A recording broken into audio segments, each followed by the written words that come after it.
मार्च 2017 के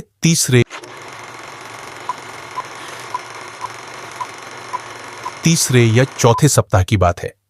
छुट्टी का दिन होने की वजह से भारतीय प्रशासनिक सेवा के वरिष्ठ अधिकारी जेसी मोहंती दोपहर को अपने सरकारी बंगले में बने ऑफिस में बैठे फाइलें देख रहे थे।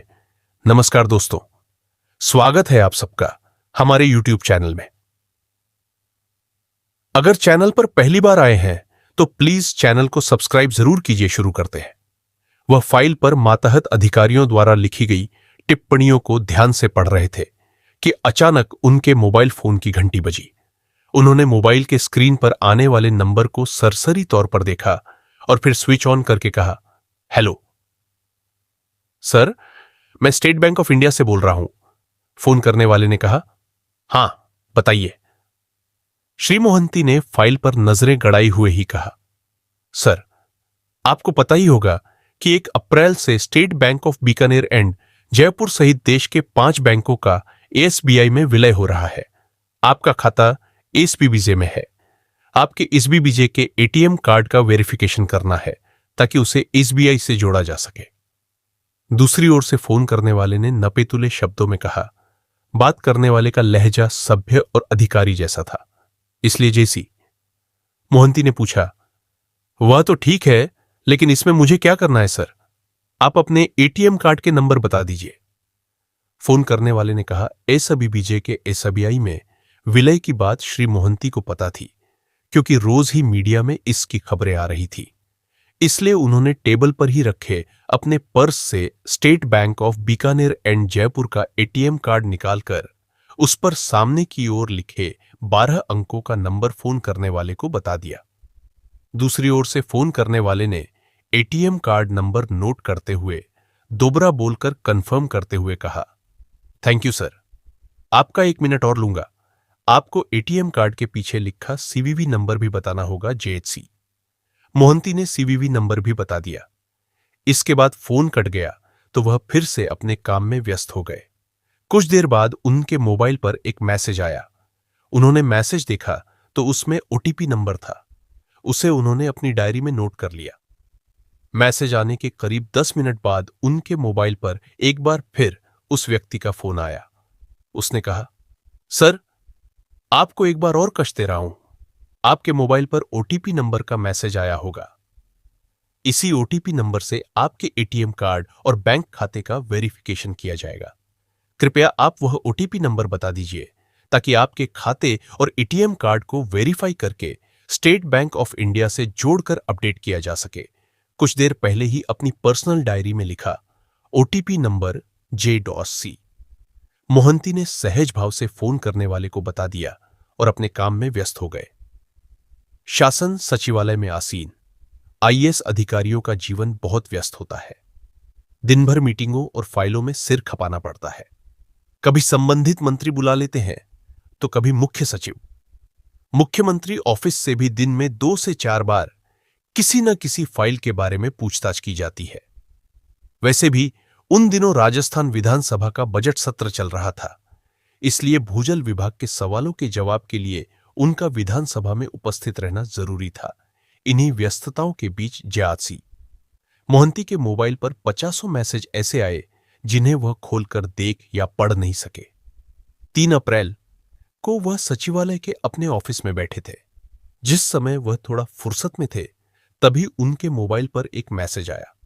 उन्होंने वह मैसेज, जबकि बैंक से या एटीएम से उन्होंने कोई पैसे नहीं निकाले थे, इसलिए वह परेशान हो उठे। रुपए निकाले गए थे। वह तुरंत शासन सचिवालय में ही स्थित state bank of Bikaner and Jaipur की शाखा पर पहुंचे और बैंक मैनेजर को पूरी बात बताई।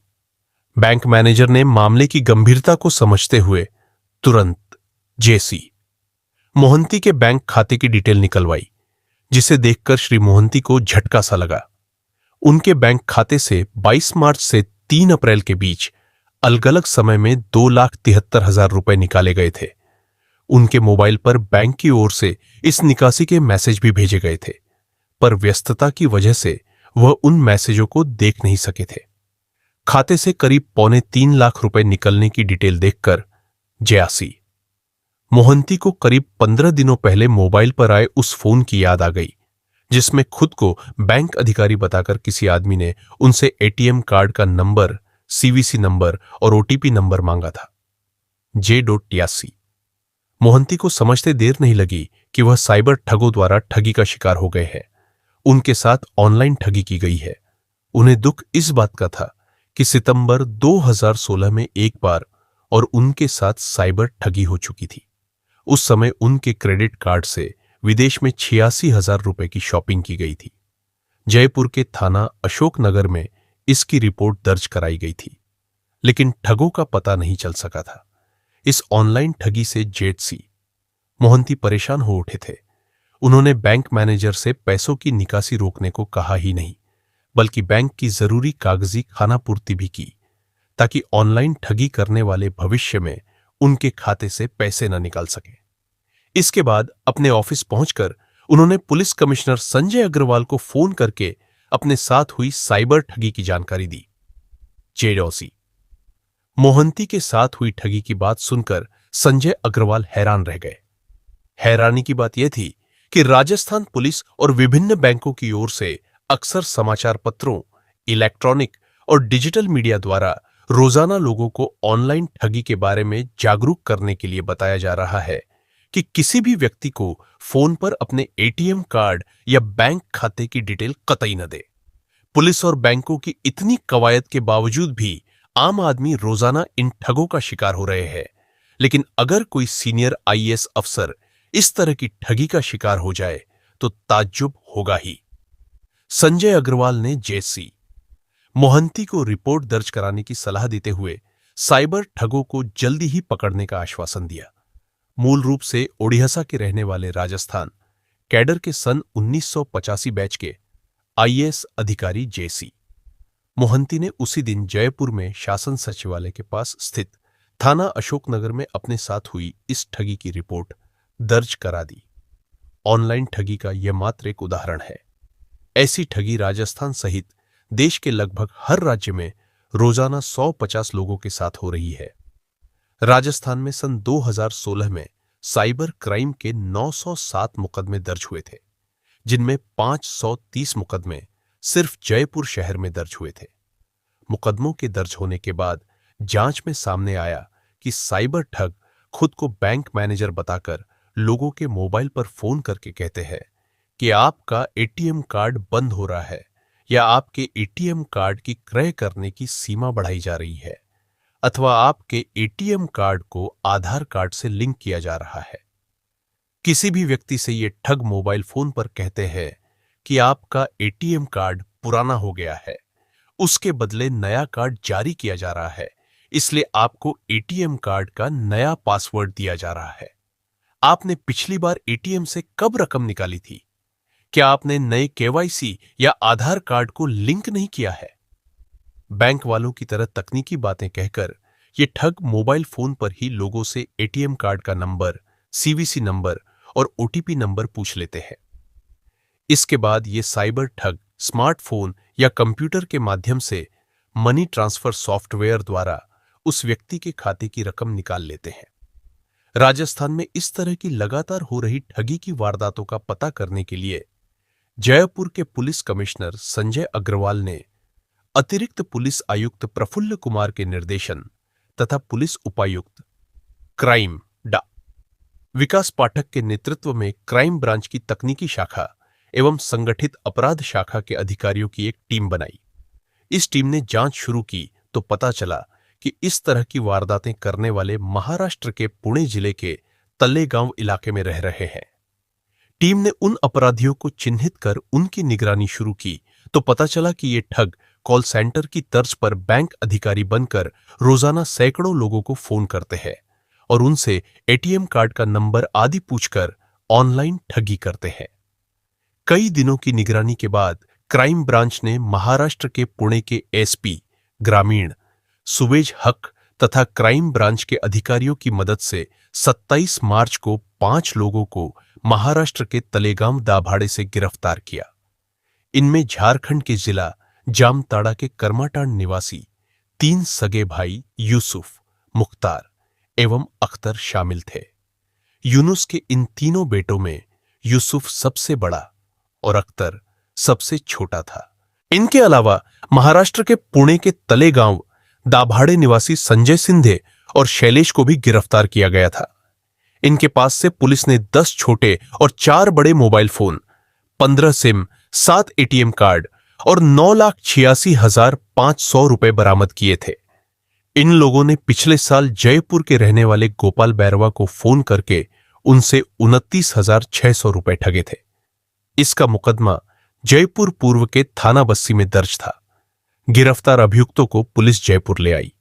इनसे की गई पूछताछ में पता चला कि झारखंड के जामताड़ा जिले के करमाटांड के रहने वाले तीनों ठग भाइयों ने अपने गांव के ही दूसरे लोगों से बैंक अधिकारी बनकर ऑनलाइन ठगी करना सीखा और फर्जी आईडी से दर्जनों सिम हासिल करके आसान तरीके से मोटा पैसा कमाने लगे। ये लोग ठगी के लिए फर्जी आईडी से लिए गए सिम और दर्जनों मोबाइल का उपयोग करते थे ताकि पुलिस इन तक पहुंच न सके। इन लोगों ने फर्जी मोबाइल सिमों पर ई वॉलेट भी रजिस्टर्ड करा रखे थे, जिनमें शिकार हुए आदमी के बैंक खाते से ऑनलाइन पैसे ट्रांसफर करते थे। इसके बाद ये ऑनलाइन शॉपिंग करते या ई वॉलेट के माध्यम से उस पैसे को अपने बैंक खाते में भेज देते। ये ठगी गई रकम से ई वॉलेट के जरिए मोबाइल भी रिचार्ज करते थे। इसके लिए ये मोबाइल की दुकान चलाने वालों से मिलीभगत कर उन्हें 30 से 40% तक कमीशन का लालच देते थे। इस तरह मोबाइल रिचार्ज कर दुकानदारों से मिलने वाली रकम को ये लोग अपने घर वालों के बैंक खाते में जमा कराते थे। देश भर में हो रही ऑनलाइन ठगी की वारदातों को देखते हुए झारखंड सहित विभिन्न राज्यों की पुलिस ने झारखंड के जामताड़ा इलाके में रहने वाले साइबर ठगों पर शिकंजा कसा तो करमाटांड के रहने वाले तीनों ठग भाई अपने साथियों संजय सिंधे और शैलेश की मदद से इसी साल फरवरी से पुणे के तलेगांव इलाके में किराए के एक मकान में रहने लगे। उसी मकान से ये पांचों ठगी की वारदात करते थे। पूछताछ में पता चला कि इन पांचों अभियुक्तों ने पिछले 1 साल में राजस्थान सहित देश के 23 राज्यों में 85,000 से अधिक फोन किए थे, लेकिन ये मुख्य रूप से राजस्थान के लोगों को अपना निशाना बनाते थे। इसका पता इससे चलता है कि 50,000 फोन राजस्थान के सभी 33 जिलों में किए गए थे। राजस्थान का ऐसा कोई जिला नहीं बचा था जहां इन लोगों ने ठगी न की हो। अकेले जयपुर शहर में ही इन लोगों ने करीब 5,000 फोन किए थे। पुलिस ने इनसे जो करीब 10 लाख रुपए बरामद किए थे, ये रुपए 1 महीने का कलेक्शन बताया गया था। तीनों ठग भाइयों ने धोखाधड़ी से करोड़ों रुपए कमाए हैं। ठगी की रकम को इन्होंने करीब 25 बैंक खातों और 50 से अधिक ई वॉलेट में जमा कराई थी। इनके 10 बैंक खातों की डिटेल खंगाली जा रही है। इनमें 4 खाते प्राइवेट बैंकों और 6 सरकारी बैंकों में है। इनमें 4 बैंक खाते केरल में है। इन सभी खातों में 58,18,000 रुपए जमा हुए थे, लेकिन इनमें 1 जनवरी 2017 से 23 मार्च तक 8,49,000 रुपए ही बचे थे। जयपुर पुलिस ने इससे पहले ऑनलाइन ठगी के एक अन्य मामले में 23 मार्च को एक अभियुक्त दिनेश मंडल को मुंबई से वहां की पुलिस की मदद से गिरफ्तार किया था। मूल रूप से झारखंड के जामताड़ा का रहने वाला दिनेश मंडल मुंबई में वर्ली स्थित जनता कॉलोनी के कोलिकम में रहकर ऑनलाइन ठगी कर रहा था। उसने पिछले साल जयपुर के विनोद कुमार पाल को फोन करके खुद को बैंक अधिकारी बताकर एटीएम कार्ड और ओटीपी नंबर पूछकर उनके खाते से 7,000 रुपए ऑनलाइन निकाल लिए थे। इसका मुकदमा जयपुर पश्चिम के थाना सदर में दर्ज हुआ था। पुलिस ने दिनेश मंडल से 4 मोबाइल फोन और 7 सिम बरामद किए थे। उससे की गई पूछताछ में पता चला कि उसने ठगी के लिए मोबाइल फोन से लगभग 2900 लोगों को फोन किए थे। जयपुर के पुलिस कमिश्नर संजय अग्रवाल ने लगातार हो रही ऑनलाइन ठगी की वारदातों को देखते हुए काफी समय पहले अतिरिक्त पुलिस आयुक्त प्रथम प्रफुल्ल कुमार के निर्देशन एवं पुलिस उपायुक्त क्राइम डा विकास पाठक के नेतृत्व में क्राइम ब्रांच की विशेष टीम गठित कर इस टीम को ऐसे अपराधियों का पता लगाने का जिम्मा सौंपा था। इस टीम ने ठगी के एक-एक मामले का अध्ययन कर अपराधियों की कार्यप्रणाली समझी। उसके बाद तकनीकी माध्यम से उन मोबाइल नंबरों का पता लगाया जिनसे लोगों को ठगी का शिकार बनाया गया था। व्यापक जांच पड़ताल के बाद पुलिस ने झारखंड से 3 ठगों को गिरफ्तार किया था। इससे पहले इसी साल 24 फरवरी को सबसे पहले सत्यम राय को पकड़ा गया। वह झारखंड के देवघर के खाजुरिया बस स्टैंड के पास स्थित विकासनगर का रहने वाला था। फिलहाल वह पश्चिम बंगाल के कोलकाता के टालीगंज में KTM लक्ष्यकार रोड पर रह रहा था।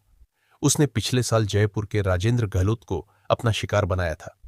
20 साल के सत्यम राय ने फोन पर खुद को बैंक अधिकारी बताकर राजेंद्र गहलोत से ATM कार्ड और OTP नंबर पूछकर उनके खाते से 43,391 रुपए ऑनलाइन निकाल लिए थे। इस ठगी का मुकदमा जयपुर दक्षिण के थाना ज्योति नगर में दर्ज है। पूछताछ में सत्यम राय ने बताया था कि राजेंद्र गहलोत से ठगी करके उसने 21,891 रुपए का Samsung Galaxy A5 Android mobile phone online खरीदा था। बाकी रकम उसने अलग अलग गेटवे के माध्यम से बैंक खाते तथा वॉलेटों में डाली थी। मोबाइल फोन आ गया तो उसे OLX पर iPhone S5 से एक्सचेंज कर लिया था। कोलकाता से BBA की पढ़ाई करने के बाद सत्यम राय ने हिंदी, अंग्रेजी, भोजपुरी और बंगला सहित अन्य भाषाएं सीखी ताकि पूरे देश में विभिन्न बोली भाषाओं में बात कर लोगों को झांसे में ले सके। पूछताछ में उसने बताया था कि वह ठगी के जरिए मिली रकम के एक हिस्से से ऑनलाइन शॉपिंग करता था, जिसे वह बेचकर पैसे खड़े कर लेता था। पुलिस ने सत्यम राय से Samsung Galaxy A7, iPhone S5 और सैमसंग गैलेक्सी A5 फोन बरामद किए थे। उससे पूछताछ और उसके मोबाइल फोन की जांच से पता चला कि उसने देश के अनेक राज्यों में ठगी के लिए कुल 2,860 लोगों को फोन किए थे। जयपुर के सूरज प्रजापति से 55,000 रुपए की इसी तरह की गई ठगी में पुलिस ने सागर दास और उसके साले विक्की दास को 26 फरवरी 2017 को गिरफ्तार किया था। ये दोनों ठग झारखंड में जामताड़ा जिले के अंबेडकर चौक पंडेडीह के रहने वाले थे। पुलिस ने इनसे 5 मोबाइल फोन बरामद किए थे। इन मोबाइल फोनों में फर्जी आईडी पर जारी किए गए सिम मिले थे।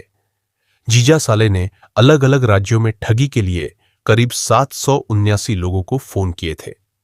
जयपुर निवासी राजेश कुमार वर्मा से बैंक अधिकारी बनकर 21,686 रुपए की ऑनलाइन ठगी करने के मामले में जयपुर पुलिस ने झारखंड के जामताड़ा जिले के करमाटांड थाना के धरवाड़ी गांव के रहने वाले जयकांत मंडल को मार्च 2017 के पहले सप्ताह में गिरफ्तार किया था।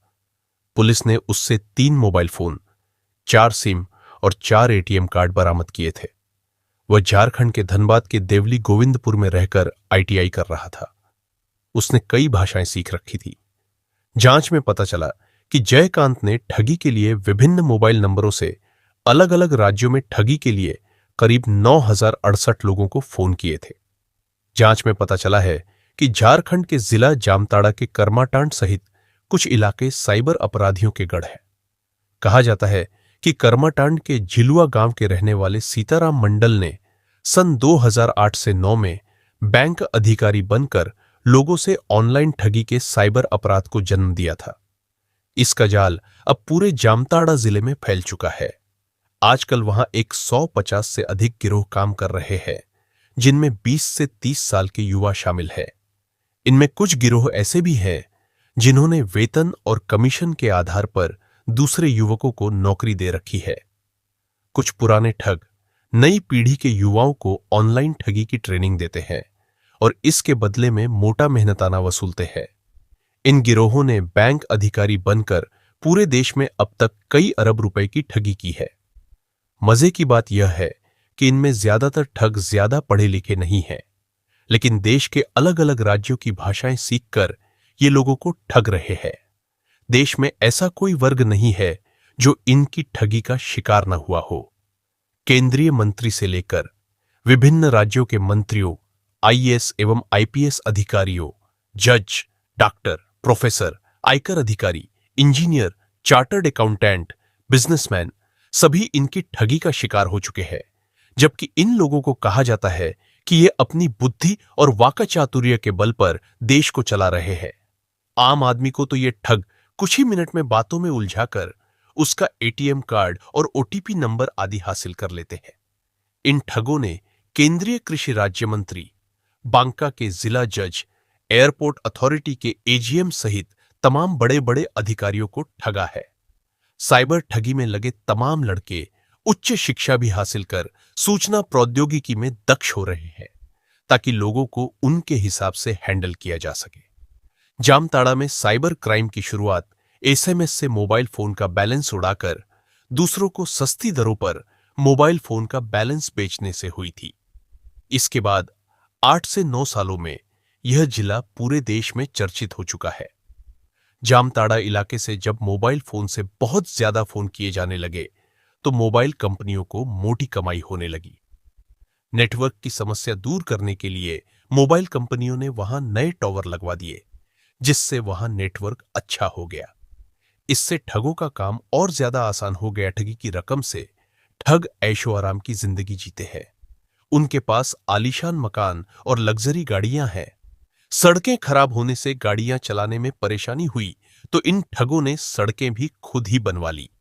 अब ये अपराधी खुद को भारतीय रिजर्व बैंक का अधिकारी बताकर ठगी करने लगे हैं। एटीएम रिन्यू करने, उसकी वैलिडिटी बढ़ाने एवं आधार कार्ड से जोड़ने के बहाने तो कई सालों से चल रहे हैं। जामताड़ा इलाके में रोजाना किसी न किसी राज्य की पुलिस साइबर ठगों की तलाश में पहुंचती रहती है। इसलिए अब यहां के ठग थोड़े थोड़े समय के लिए दूसरे राज्यों में जाकर अपना ठगी का धंधा करते हैं। जामताड़ा से पिछले 2 सालों में 268 साइबर अपराधी गिरफ्तार किए गए हैं। इनसे 1600 से ज्यादा मोबाइल फोन, 176 लग्जरी कारें और करोड़ों रुपए बरामद किए गए हैं। जयपुर पुलिस की ओर से देवघर से गिरफ्तार मिथिलेश ने पुलिस को बताया कि वह अपना एसबीआई का बैंक अकाउंट साइबर ठगों को किराए पर देता था। इसके बदले वह खाते में जमा होने वाली रकम से 20% हिस्सा लेता था। भले ही अपराधी पकड़े जा रहे हैं, लेकिन साइबर ठगी बंद होने का नाम नहीं ले रही है। पढ़ लिख कर आदमी बुद्धिमान हो जाता है, लेकिन जामताड़ा के अनपढ़ या मामूली शिक्षित अपराधी उन लोगों की आंखों से भी काजल चुरा लेते हैं जो खुद को सबसे ज्यादा समझदार समझते हैं